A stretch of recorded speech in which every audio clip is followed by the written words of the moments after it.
Salve María, querida audiencia, bienvenidos a este programa de Radio Católico, Lo Inédito sobre los Evangelios, el podcast semanal de los Heraldos.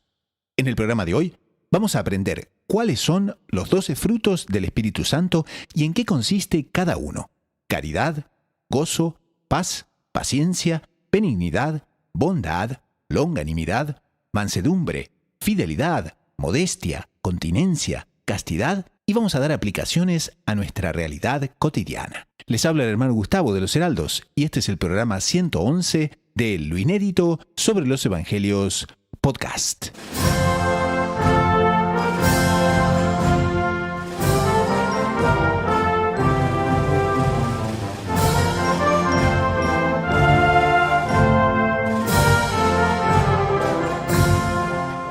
En este episodio de Lo Inédito sobre los Evangelios podcast, comentamos el Evangelio de la Solemnidad de Pentecostés y desarrollamos uno por uno los 12 frutos del Espíritu Santo. En la sección Espiritualidad, María y su papel fundamental en Pentecostés. Todo eso y mucho más en este nuevo episodio de Lo Inédito sobre los Evangelios podcast.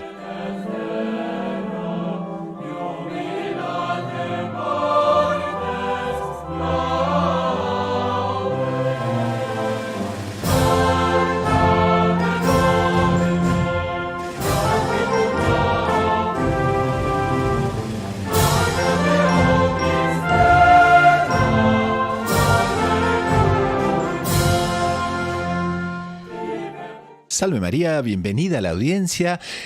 Hoy es un programa muy especial porque tenemos ni más ni menos que el Evangelio de Pentecostés y tenemos una serie de implicaciones para nuestra vida espiritual, para aumentar en devoción a Nuestra Señora, para conocer también los 12 frutos del Espíritu Santo y de alguna manera considerarlos independientemente, pero también en su conjunto, que son poderosos elementos para que podamos desarrollar y hacer crecer nuestra vida espiritual. Hoy tenemos panelistas bien conocidos por nuestra audiencia. El hermano Pablo Vela de los Heraldos del Evangelio, que como saben es misionero en Argentina y dirige las Buenas Noches a María con los Heraldos del Evangelio en ese país, con casi 80.000 seguidores. Tenemos también al hermano Gerardo Reyes de los Heraldos del Evangelio, quien es catequista, es misionero en El Salvador y también pueden encontrarlo en el YouTube de los Heraldos de ese país. Aprovecho también para saludar a nuestra extendida audiencia. En este programa número 111 de Lo Inédito sobre los Evangelios, es el programa número 96 para Radio María Canadá, la voz católica que te acompaña.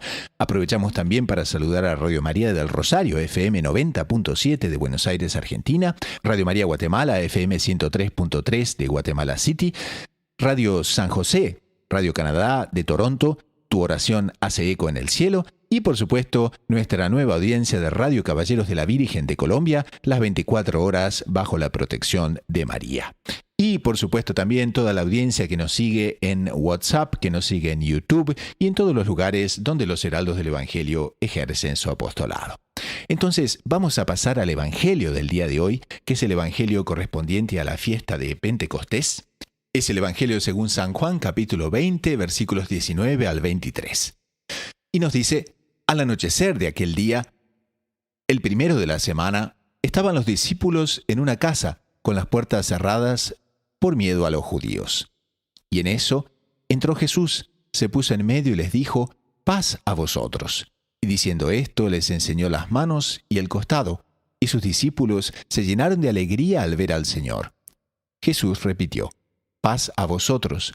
Como el Padre me ha enviado, así también os envío yo.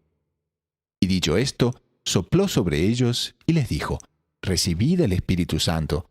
A quienes les perdonéis los pecados, les quedan perdonados. A quienes se los retengáis, les serán retenidos. Entonces, en este Evangelio, Monseñor John Clan nos comenta muchísimo cómo Pentecostés, la gracia que los apóstoles recibieron, también se refleja en una gran esperanza para el siglo en que nos encontramos, ¿no?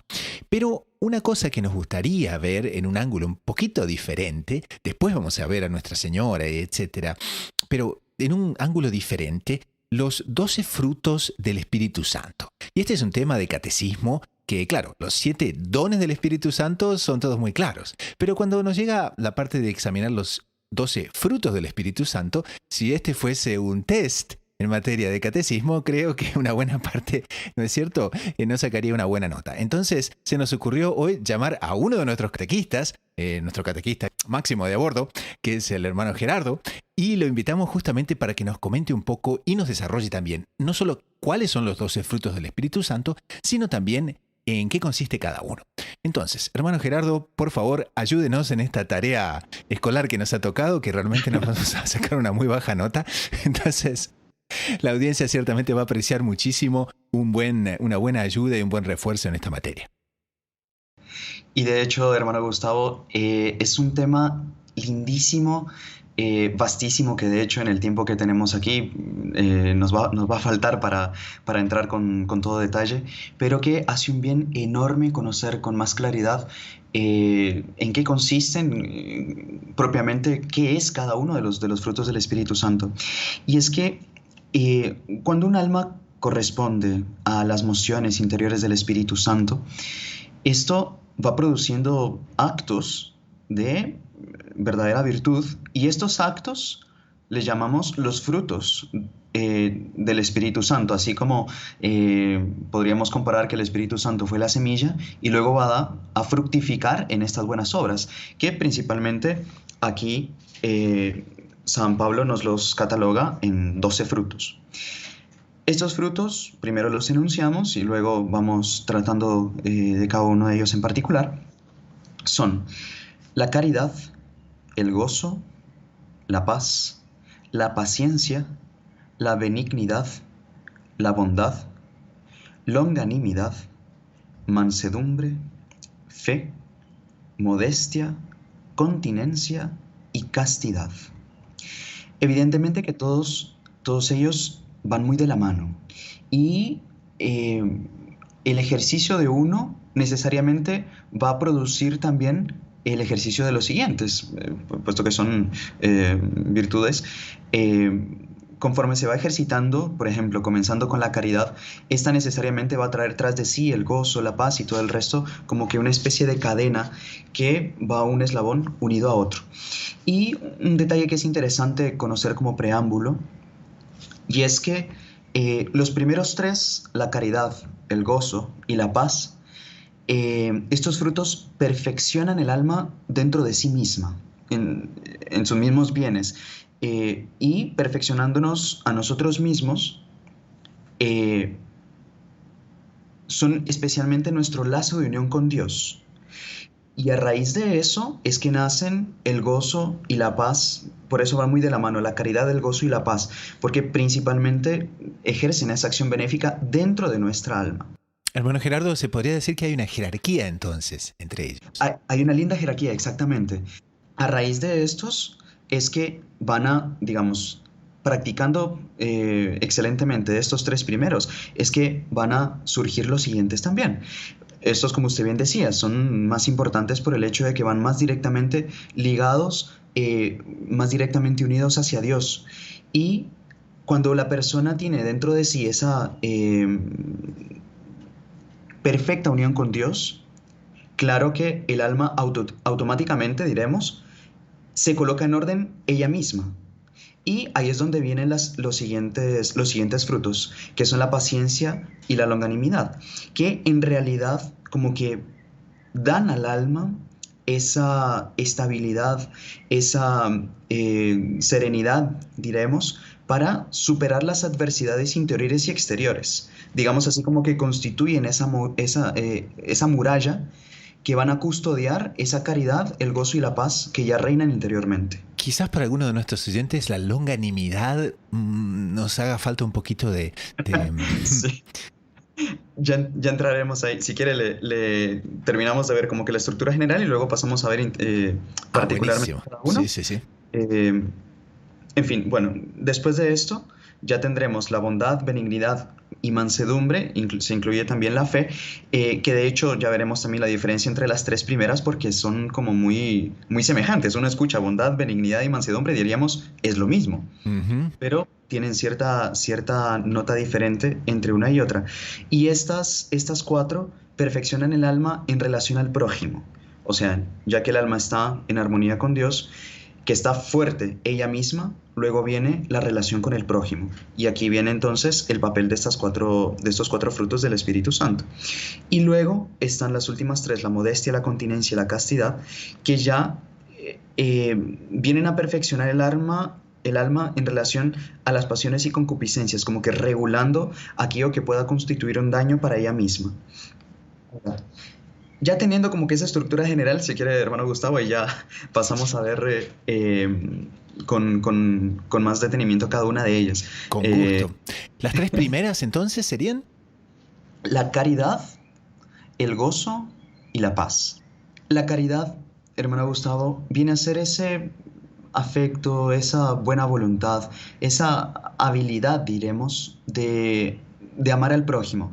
Principalmente va a ser de amar a Dios, evidentemente, porque la auténtica caridad, principalmente la caridad por excelencia, es el amor a Dios. Pero un auténtico amor a Dios va a redundar, sí o sí, en el amor al prójimo. Como Dios es amor, Él nos comunica su mismo amor y también nosotros debemos comunicar ese amor con los otros. Y esta caridad va a ser la base fundamental, diremos la raíz para todos los, digamos así, los dones ministeriales, ya para nosotros el darnos a los demás. Claro. Diremos que si falta este amor, nosotros no podríamos ganar ningún mérito y no tendríamos, digamos, ningún merecimiento por las acciones que practiquemos sobrenaturalmente, ¿verdad? Decía San Juan de la Cruz, al final de esta vida seremos juzgados según el amor. Por tanto, es la columna central de todos los otros frutos que vamos a ver ahora. Muy interesante. Y una cosa muy bonita es que a través de este fruto, la persona alcanza su propio fin en la tierra, que sabemos que es amar a Dios sobre todas las cosas, el primer mandamiento. Ahora, como ya es el inicio de esta unión con Dios en esta tierra, de aquí ya nace esa gran alegría que es el siguiente fruto, que es el gozo. Puesto que la persona ama a Dios, va a tener dentro de su alma el siguiente fruto, que es el gozo. Y es esa propiamente alegría, una alegría permanente, que reina en el alma humana. Y bueno, yo creo que ya hemos tratado de varios santos aquí en nuestros programas y, por ejemplo, un San Felipe Neri, un San Juan Bosco, que todos los santos brillaban por su alegría, pero algunos especialmente, aquel dicho de Don Bosco, ¿no?, que decía que un santo triste es un triste santo, como que no existe realmente un santo que esté triste, no puede estar triste, porque su unión con Dios necesariamente le va a dar este gozo. Vemos que la vida de nuestro Señor Jesucristo fue marcada por grandes acontecimientos en cuanto a la encarnación, la natividad, la resurrección, y estos grandes acontecimientos estuvieron impregnados de este gozo. Ahora, una cosa bonita que es interesante recordar es que este gozo acompaña incluso en los sufrimientos. Es decir, este gozo no nos abandona en las persecuciones, en los dolores, en las enfermedades, porque nos da esa alegría que es consecuencia de la caridad y la persona está dispuesta a sufrir cualquier cosa porque sabe que es el buen Dios que se la está enviando o que la está permitiendo. Y así como el perfume sale de la flor o el calor sale del fuego, así también este gozo sale de la caridad. Cuando la persona tiene firme su caridad, va a tener gozo en todas las circunstancias en las que se encuentre. Y claro, la misma alegría que defluye del hecho de haber practicado el bien, ¿verdad?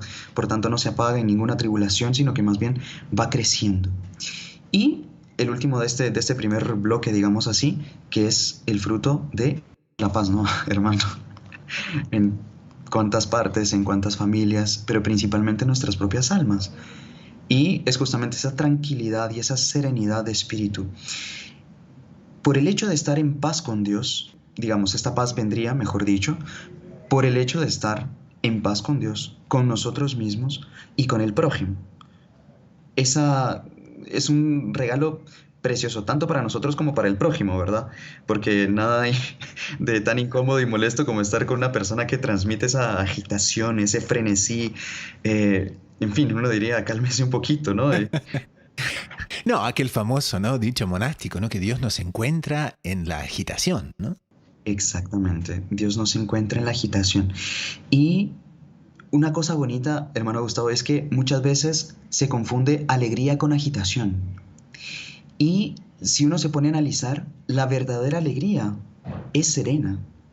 La verdadera alegría no es agitada, no es eufórica, sino que es realmente equilibrada. Y ahí es que viene de la mano con este otro fruto, que es la paz. Es la tranquilidad de estar en la gracia de Dios. Esa, dirían en ese dicho alemán, que no hay almohada más suave que una conciencia tranquila. Y es justo porque la persona está en paz con Dios, que va a tener paz también dentro de su conciencia y va a transmitir, va a transbordar esa paz también con el prójimo. Y va más allá de un simple goce fundado en las cosas materiales, diríamos, o en fin, los gustos que este mundo nos pueda dar, porque esa paz está fundada, está fundamentada en Dios, está, puesto que el alma está directamente unida y en serenidad y en paz, en armonía con Dios, esa alma va a estar en armonía con sí misma y también con el prójimo. Seguramente nuestra audiencia va a estar muy de acuerdo que estos pensamientos, y así como usted lo expone, hermano Gerardo, nos ordena mucho, ¿no? Porque nos da una jerarquía muy clara y sí, ¿por qué no decir, ¿no? Y una paz también, ¿no?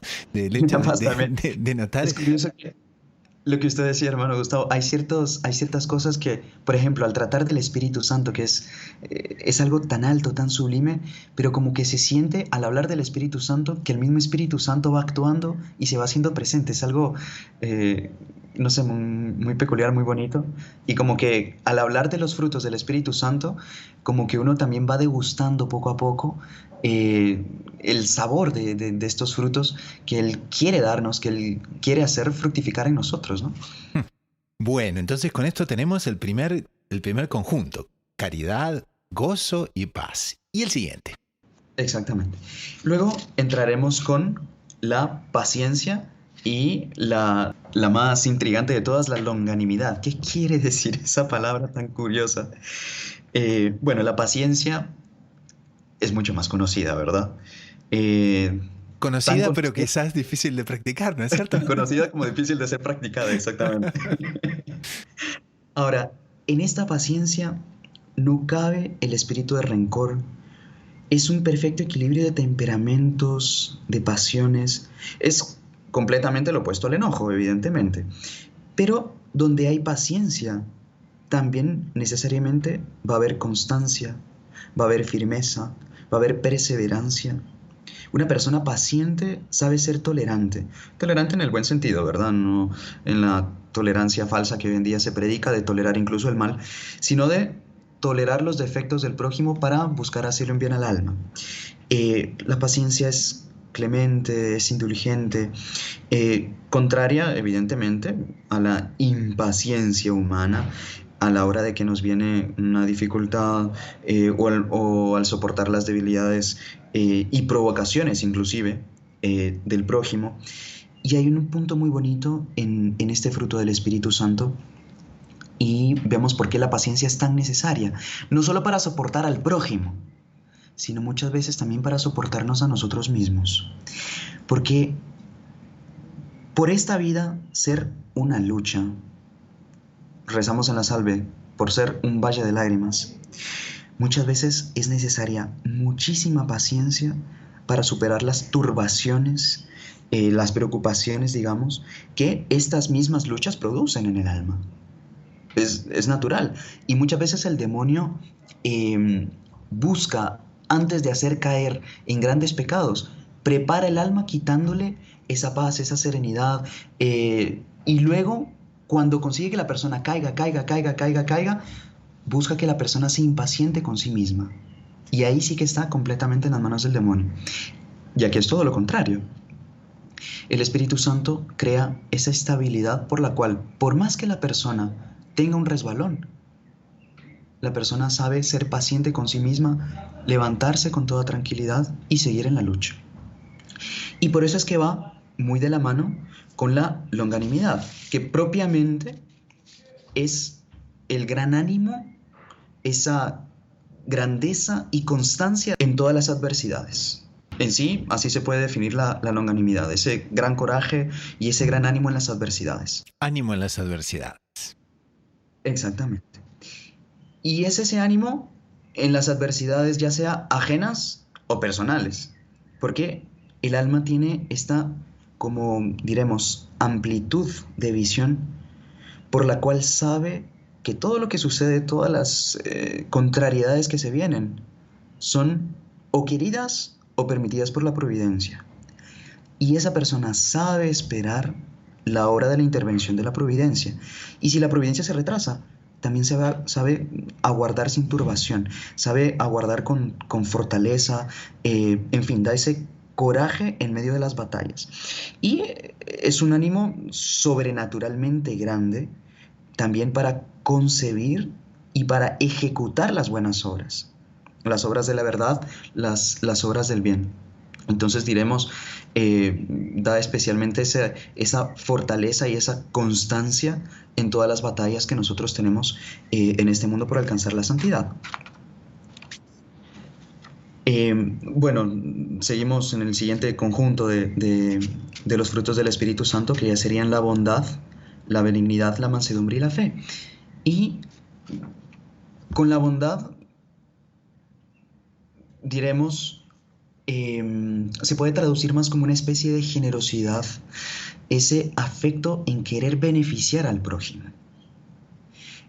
Porque diremos, el que es benigno, que es otro de los frutos, ¿verdad?, se traduce más como ser amable con el prójimo. Esta benignidad va a ser contraria a la dureza, a la rispidez. Se asocia también con la misericordia, con el deseo de perdonar. Una persona benigna no anda malhumorada o amargada. Incluso si corrige, la persona ve cómo hacerlo de una manera bondadosa, afable. Incluso una persona benigna endulza el carácter de otras personas. Ahora, es una gran señal de santidad el ser benigno.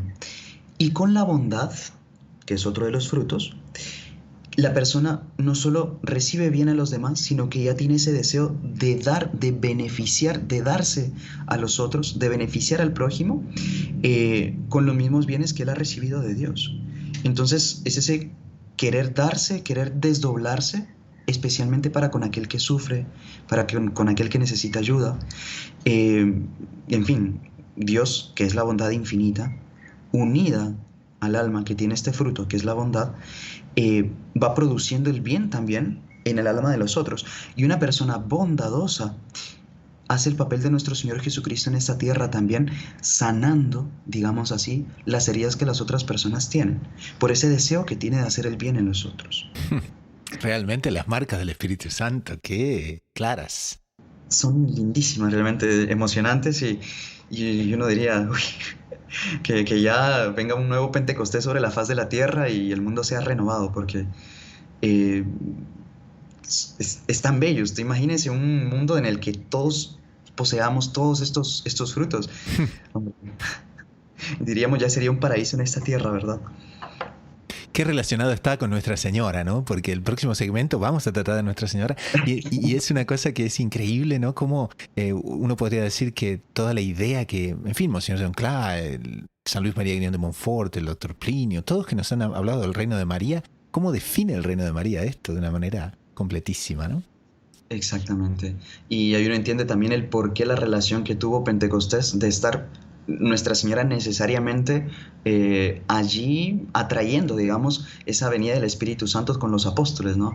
Reunida y que el Espíritu Santo viniese primero sobre ella y de ella se desdoblase también y descendiese sobre los otros apóstoles. Es una relación íntima, ¿no? Entre Nuestra Señora y el Espíritu Santo, pues que es su divina esposa. Es algo lindísimo. Y hablando de Nuestra Señora, la mansedumbre, por ejemplo. La mansedumbre.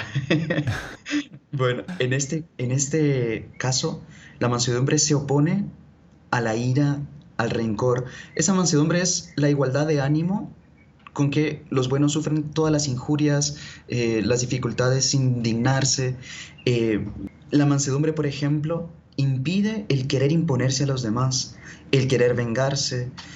En fin, en otras palabras, nos hace unas palomas, como nuestro Señor bien decía, nos hace corderos, sin ningún tipo de ira frente a la dureza de trato inclusive o prepotencia que a veces nos toca sufrir de los demás.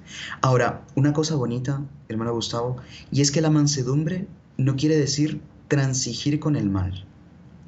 Porque si hubo alguien que fue manso y humilde de corazón, como él mismo lo dijo, fue nuestro Señor Jesucristo. Sin embargo, él no perdonó a los vendedores en el templo y los expulsó con su mano y su látigo. Entonces, esta mansedumbre da ese equilibrio entre la santa indignación, cuando ello lo amerita, sin caer en el pecado de ira, pero al mismo tiempo concede que la persona sea amable sin ser débil. Entonces, es un equilibrio sumamente bonito que debe reinar también en el alma respecto a la mansedumbre. Al respecto de los otros frutos, tenemos, por ejemplo, la fe. Y aquí propiamente se puede traducir también como la fidelidad con que los justos creen todo lo que Dios ha revelado, y al mismo tiempo la fidelidad de las mismas personas en relación al prójimo. Esa rectitud en mantener una palabra dada, esa rectitud tanto en el relacionamiento con Dios y en relación a las demás personas.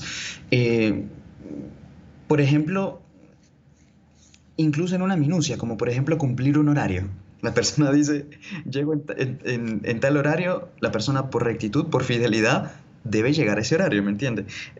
Llega hasta esas pequeñas minucias esta fidelidad que es fruto del Espíritu Santo. Qué lindo, o sea, la virtud de la puntualidad, en definitiva, está unida a esa fidelidad. Ah, muy interesante. Exactamente. Y en fin, principalmente, claro está, será esa adhesión a las verdades reveladas por Dios, y esa integridad, esa rectitud de trato, ya dijimos, con el prójimo, pero principalmente con el mismo Dios. Lindo un salmo que comenta, con el fiel tú eres fiel. Es esa como ese intercambio de fidelidades entre Dios y el alma amada por Él y que quiere serle fiel también, por el cual sabemos que Dios nunca le va a fallar a una persona que no quiere fallarle tampoco. Es este fruto que tenemos aquí. Y luego tenemos los otros tres frutos, que también van muy de la mano, pero tienen cada uno matices diferentes y que infelizmente hoy en día son bastante olvidados, o diríamos incluso pateados con una facilidad única. Este conjunto que viene, hermano Gerardo, entonces, es aquel que... Este conjunto que viene es el que perfecciona el alma en relación a las pasiones y concupiscencias. Va a ser así, digamos así, las riendas del alma, por el cual la persona va a contener siempre sus malas inclinaciones, su concupiscencia, digamos, en resumidas cuentas. Y serán primero la modestia. La modestia es aquel cuidado, aquel recato, aquella delicadeza con que los buenos proceden en todos sus actos. Diremos que esto se refleja en la manera apropiada de vestir, de hablar, incluso al caminar, al reír, al jugar inclusive. Es decir, la modestia es un reflejo exterior de la calma y la paz interior que ya reina en el alma. Y esta modestia hace que nuestro espíritu se cuide de no fijarse o detenerse en las cosas vulgares o cosas indecorosas. Una persona modesta es una persona discreta, que no busca tampoco llamar la atención sobre sí, y que también va a ser cuidadoso o cuidadosa con su mismo cuerpo, evitando ser ocasión de pecado para las otras personas.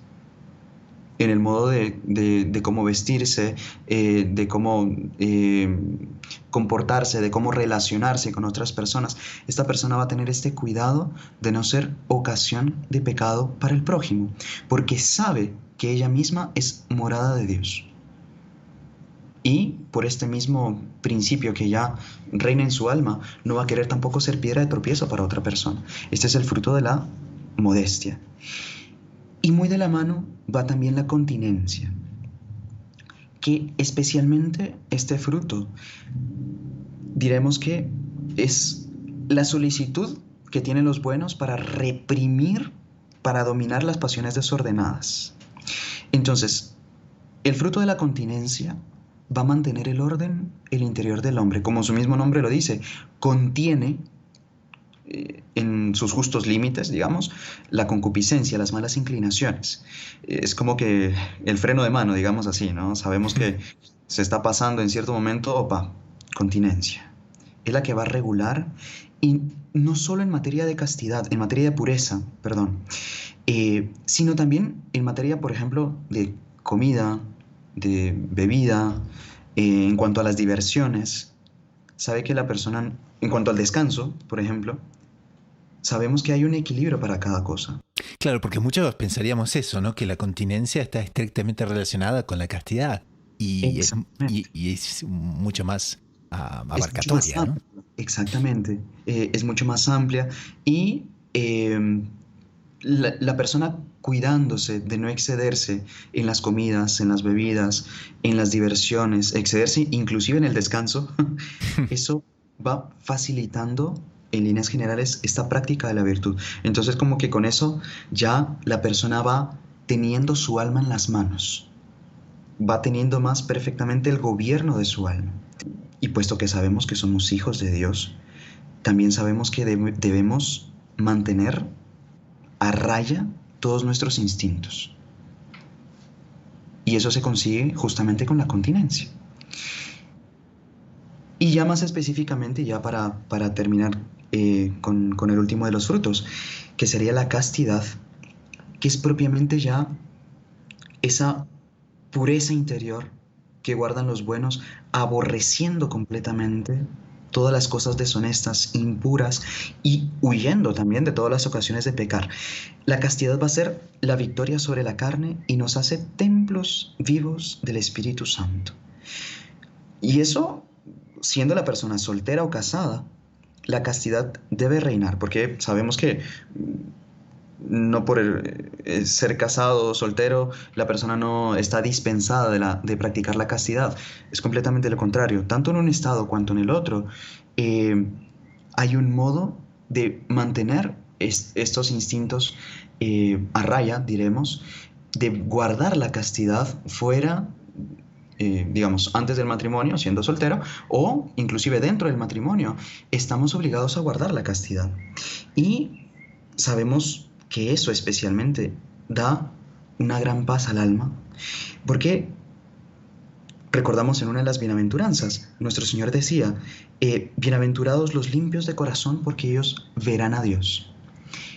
Ya constituye una especie de antegozo del cielo en esta tierra, porque la persona que es casta, la persona que guarda esta virtud, ve todo de otra manera, ve todo con una mirada más clara, más limpia, diremos, con mayor lozanía, con mayor claridad también, porque participa de esta misma visión de Dios. Y bueno, usted imagínese un alma que ya contiene en sí o que da estos 12 frutos. Bien se puede imaginar la gran alegría que reina en una persona que se dejó tomar, que se dejó moldear por el Espíritu Santo, que supo utilizar de los dones del Espíritu Santo y que fructificó en estas 12 buenas obras que acabamos de enumerar aquí. Realmente dan ganas de quedarse uno rezando y pidiendo a Dios que nos haga fructificar en estas buenas obras. Indudable, hermano Gerardo. Y también cómo nos da una idea de lo que es la gracia del Pentecostés y cómo el mundo moderno, el mundo contemporáneo, necesita un nuevo Pentecostés, ¿no? Para poder restaurar la humanidad a este grado de santidad y a este grado de perfección que realmente es tan necesario y que habla tanto del reino de María, como dice Nuestra Señora en Fátima, por fin mi inmaculado corazón triunfará, ¿no es cierto? Exactamente. Y es ahí donde nosotros debemos pedir ese nuevo Pentecostés, como usted bien decía, esa nueva efusión del Espíritu Santo para que toda la faz de la tierra sea renovada y que se pueda ya instaurar el reino de María, como tanto y tanto Nuestra Señora pues anunció, prometió, y que nosotros como verdaderos hijos debemos desear ardorosamente. Entonces, en este final de comentario del Evangelio del día de hoy, podemos ir directo a lo que Monseñor John Clan nos dice, y dice que la humanidad tiene una necesidad vital de esa efusión del Divino Espíritu Santo. Viendo los dones del Espíritu Santo, tenemos una idea de cómo es Nuestra Señora, y ese es el tema que va a ser el tema del próximo segmento del programa. Vamos a un corte con el coro y la banda de los Heraldos del Evangelio y enseguida retornamos con Nuestra Señora y su papel en Pentecostés.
Pasamos ahora a la sección espiritualidad. Como ustedes saben, en esta sección exploramos temas centrales de la vida espiritual para el beneficio y el crecimiento de la audiencia. En el comienzo del programa tuvimos una introducción que comentaba exactamente en qué consiste cada uno de los 12 frutos del Espíritu Santo. Ahora quisiésemos conversar sobre Nuestra Señora. Y entonces vamos a aplicar justamente este evangelio al aspecto más mariano, y es el rol de Nuestra Señora en Pentecostés. Entonces, hermano Pablo, el rol de Nuestra Señora, qué fundamental, qué discreto y al mismo tiempo qué maternal. Entonces, ¿por qué no le contamos un poco a la audiencia cómo podríamos de alguna manera enriquecer nuestra vida espiritual pensando en Nuestra Señora en ese momento y cómo ella es madre de la Iglesia y es madre de los apóstoles? Excelente idea, hermano Gustavo, porque contemplar el Pentecostés sin hacerlo a través de los ojos de María, casi que podríamos decir que de alguna forma perderíamos la esencia, ¿no?, de esa fusión del Espíritu Santo. ¿Por qué? Porque Dios quiso dar esa fusión del Espíritu Santo por medio de María. Porque es muy curioso que nos va a enseñar la Santa Madre Iglesia, ¿no?, que primero el Espíritu Santo se posó sobre Nuestra Señora y después fue para los apóstoles, ¿no? Pudo haber ido directo, pero Dios no lo quiso hacer así. Y nosotros vamos a ver un papel, como usted decía, discreto, al mismo tiempo profundo, silencioso y al mismo tiempo extremadamente locuaz de aquella que sería la madre de la Santa Madre Iglesia, ¿no? Porque nosotros vamos a ver que en esta solemnidad de Pentecostés, donde celebramos que el Espíritu Santo vino sobre Nuestra Señora y los apóstoles,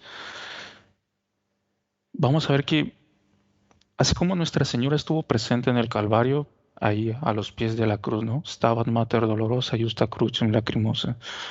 ¿En qué? Estaba en calidad de madre de nuestro Señor Jesucristo. Tanto que vamos a escuchar de nuestro Señor madre, aquí a tu hijo, hijo, aquí a tu madre. Ahora, el papel que Nuestra Señora va a jugar en Pentecostés va a ser como madre ¿de quién? De ese cuerpo místico de Cristo, que es la Santa Madre Iglesia. De ese cuerpo místico al cual cada uno de nosotros pertenecemos como miembros de la Santa Madre Iglesia. Y como madre de la cabeza, que era nuestro Señor Jesucristo en el Calvario, ahora como madre del cuerpo místico que está presente en el cenáculo en la persona de los apóstoles. Ahora, Nuestra Señora, que conocía tantas cosas, ¿no?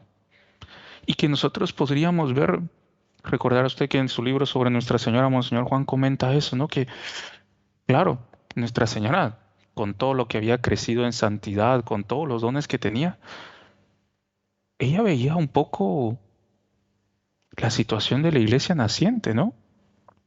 Porque, pues, conocía a los apóstoles y veía la misión que estaban llamados a cumplir.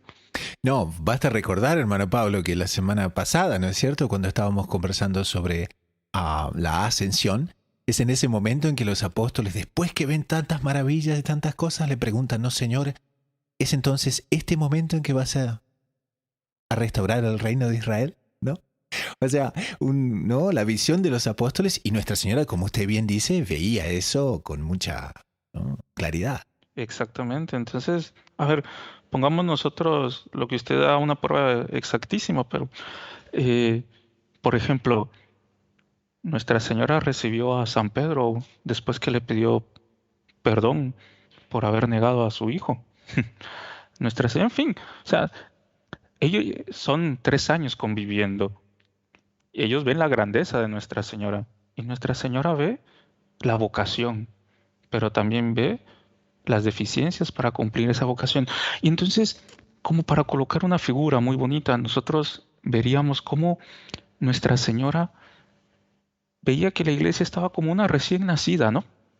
Y ella deseaba que se desarrollase, que creciera, que cuanto antes llegase a una plenitud, a una madurez. Y ahí nosotros vamos a ver que Nuestra Señora, después de todo este tiempo de oración, ¿no? Porque ¿cómo habrá sido todo ese convivio entre Nuestra Señora y los apóstoles desde el tiempo que pasó de la Ascensión hasta Pentecostés? Porque nosotros veamos también que, como Monseñor Juan comenta en su libro y también otros santos padres, o sea, desde el momento que nuestro Señor fallece y resucita, Nuestra Señora pasa a jugar un papel muy importante en esta iglesia naciente, porque los apóstoles también iban comprendiendo más quién era ella. Nuestra Señora quiso ocultarse durante la vida de nuestro Señor Jesucristo para que fuese nuestro Señor quien brillase en su plenitud. Pero ahora ella empezaba a cumplir un papel como madre, como guía, como consejera. Es por eso que como el señor Juan comenta en su libro sobre Nuestra Señora, tiempo después, ya pasado Pentecostés, Nuestra Señora se va a ir a vivir a Éfeso. ¿Por qué Nuestra Señora se va a ir a vivir a Éfeso? Porque era un punto central de donde ya los discípulos y los apóstoles estaban dispersos. Entonces le permitía a ella poder acompañarlos. Entonces, Nuestra Señora, que antes de Pentecostés ve que esta institución de su divino Hijo, llamado la Santa Madre Iglesia, está como una recién nacida, rezaría, conversaría con ellos, los prepararía, pediría esa efusión. Y ahí nosotros vamos a ver que en este día magnífico de Pentecostés, Nuestra Señora pudo ver cómo esa madurez se dio en un solo instante. ¡Pah! En el momento en el cual el Divino Espíritu Santo desce sobre ella y desciende sobre los apóstoles, en ese momento Nuestra Señora pudo ver cómo todos los apóstoles y todos los discípulos y las santas mujeres que se encontraban en gran número, a partir de ahí era otra la situación. Y aquellos que ella había visto de una manera, en instantes, todo cambió. Y entonces nosotros empezamos a ver también ahí un papel preponderante de Nuestra Señora como madre del cuerpo místico de nuestro Señor Jesucristo, como madre de la Iglesia. Y para colocar una figura bonita, como para nosotros comprender un poco mejor de alguna forma, es obviamente una metáfora, pero nosotros podemos decir que en Pentecostés el Divino Espíritu Santo abraza a la Iglesia por medio de María, y que en ese abrazo el Espíritu Santo derrama todos sus dones a sus discípulos, a sus apóstoles, y a través de ahí se da la expansión, esa madurez que la Iglesia necesitaba tener para poder crecer, para poder desarrollarse. Y eso es bonito porque uniendo esto que Monseñor Juan Clá dice en este Evangelio con aquello que él dice en su libro sobre Nuestra Señora, donde él recuerda esa gracia que él tuvo, donde se sintió abrazado por Nuestra Señora, y donde él dice que el anuncio de Nuestra Señora en Fátima, cuando ella habla del triunfo de su Inmaculado Corazón, que él lo imagina como un nuevo abrazo de Nuestra Señora, o sea, como una nueva efusión del Espíritu Santo a través de Nuestra Señora, como que simbolizada en un abrazo, en ese abrazo entre María Santísima y aquellos que son miembros de ese cuerpo místico.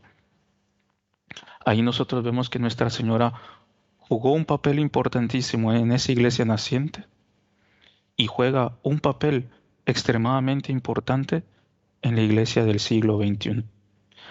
Y que así como nosotros rezamos desde hace 2000 años con la Santa Madre Iglesia, Emite Spiritum tuum et creabuntur in renovavis faciem terra. Envía tu Espíritu, Señor, y renueva la faz de la tierra. Nosotros también podemos decir, Madre mía, abrázanos para que ese Espíritu sea infundido en nuestros corazones. Para que ahí sí nosotros pasemos de incipientes a ser verdaderas antorchas de amor a Dios, que vayamos por el mundo entero proclamando la buena noticia del reino de los cielos. Muy interesante, hermano Pablo. Y ahí también hay unos corolarios que Monseñor John Clá apunta como resultantes, ¿no?, de esa intervención del Espíritu Santo. Y él dice que, por ejemplo, en los apóstoles pasa a ocurrir un mayor fervor, un mayor consuelo, gracias de mayor piedad y gracias de mayor fuerza para enfrentar a todos los males. Y eso qué apropiado para nuestra audiencia en estos tiempos tan difíciles, ¿no? Porque justamente es lo que necesitamos, mayor fervor, mayor consuelo, un aumento en la piedad y también mayores fuerzas para enfrentar todos los males que se avecinan, que vienen, que nos golpean y en fin, ¿no?, que hacen la vida tan difícil. Entonces, ¿por qué no le aconsejamos un poco a la audiencia focalizar un poquito más, mejor quizás, en esos 4 aspectos? Entonces, en ese sentido, ¿cómo podemos crecer en mayor fervor? ¿Cómo podemos recibir gracias de mayor consuelo e implorar esas gracias también? Y crecer en nuestra piedad. ¿Cómo lo podemos hacer? Uno diría por nuestros propios esfuerzos, ¿no?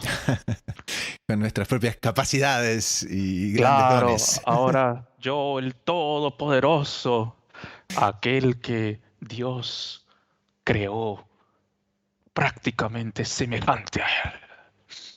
En mi humildad no lo quiero aceptar, porque soy humilde.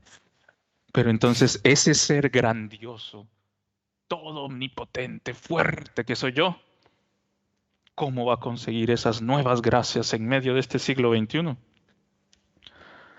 Fácil, diciendo como Nuestra Señora, he aquí la esclava del Señor, hágase en mí según tu palabra, porque Dios vio la pequeñez de su servidor.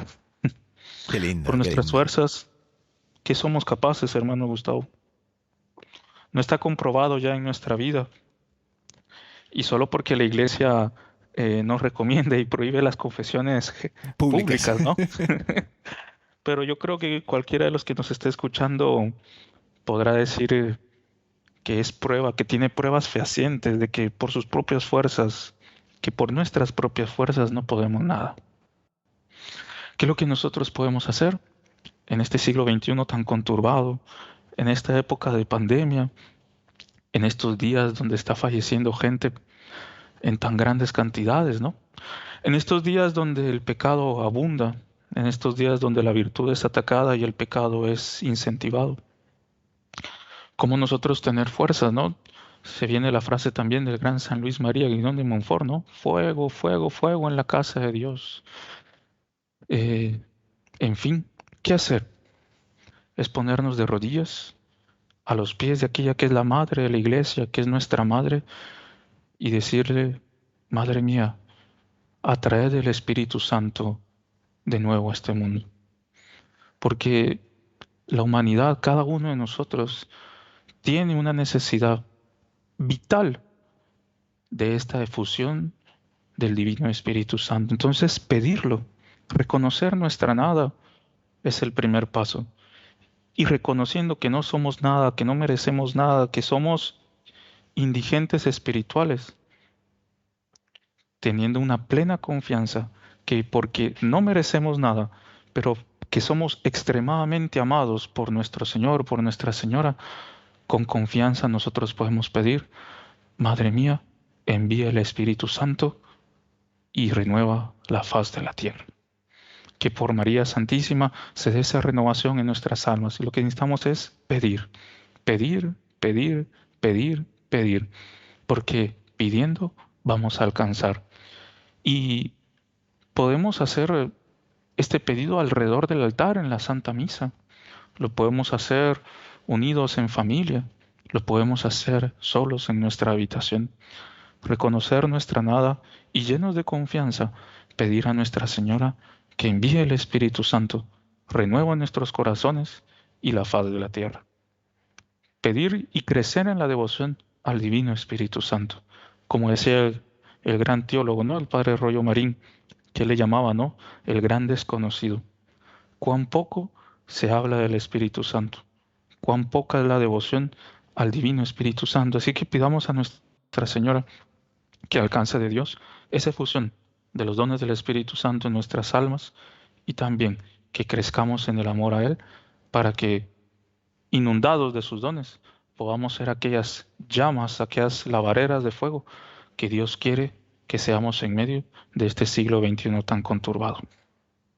Buenísimo, hermano Pablo. Pidamos entonces el Sagrado Corazón de Jesús, pidamos a Nuestra Señora, al Inmaculado Corazón de María, que nos dé esas gracias y sobre todo nos dé las fuerzas para enfrentar todas aquellas tentaciones, probaciones, dificultades que evidentemente, como usted bien decía, no tenemos fuerzas para enfrentar, ni siquiera para contemplar muchas veces.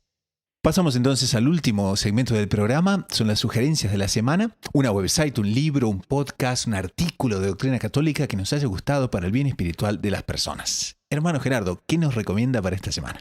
Puesto que tratamos un tanto sumariamente respecto de los 12 frutos del Espíritu Santo, me gustaría recomendar a nuestra querida audiencia una página donde pueden encontrarlo un poco más desarrollado, y es justamente los 12 frutos del Espíritu Santo en Pentecostés de la página catholic.net. Se las dejo entonces aquí para que puedan también consultarla y beneficiarse de ella. Y las colocamos entonces en las notas del programa para quienes nos escuchan en la website también. Hermano Pablo, ¿qué nos recomienda para esta semana? Quiero recomendarles un artículo muy interesante que nos ayudará a comprender esa objeción, ¿no? Que muchas veces escuchamos, ¿no? Y la Virgen no está ahí en el Evangelio, ¿no? Solo podemos seguir lo que está en el Evangelio, ¿no? ¿Dónde está que María es esposa del Espíritu Santo? ¿Dónde está que María, en fin? Para aquellos que han escuchado tonterías como esas, les recomiendo este artículo muy bonito que se titula María, esposa del Espíritu Santo. Un artículo que nos va a ayudar a comprender el papel importantísimo que Nuestra Señora juega dentro de la Santa Madre Iglesia como esposa del Espíritu Santo y la acción que el Espíritu Santo quiere ejercer dentro de la Iglesia por medio de María. Así que se lo recomendamos, que va a ser de gran fruto espiritual para todos. Y con esto, en nombre del equipo de producción y de quien les habla, el hermano Gustavo de los Heraldos, nos despedimos hasta dentro de una semana. Así que a rezar mucho, a perseverar con confianza, con los ojos en la Eucaristía y en María Santísima, a la búsqueda incansable de descubrir siempre más lo inédito sobre los Evangelios.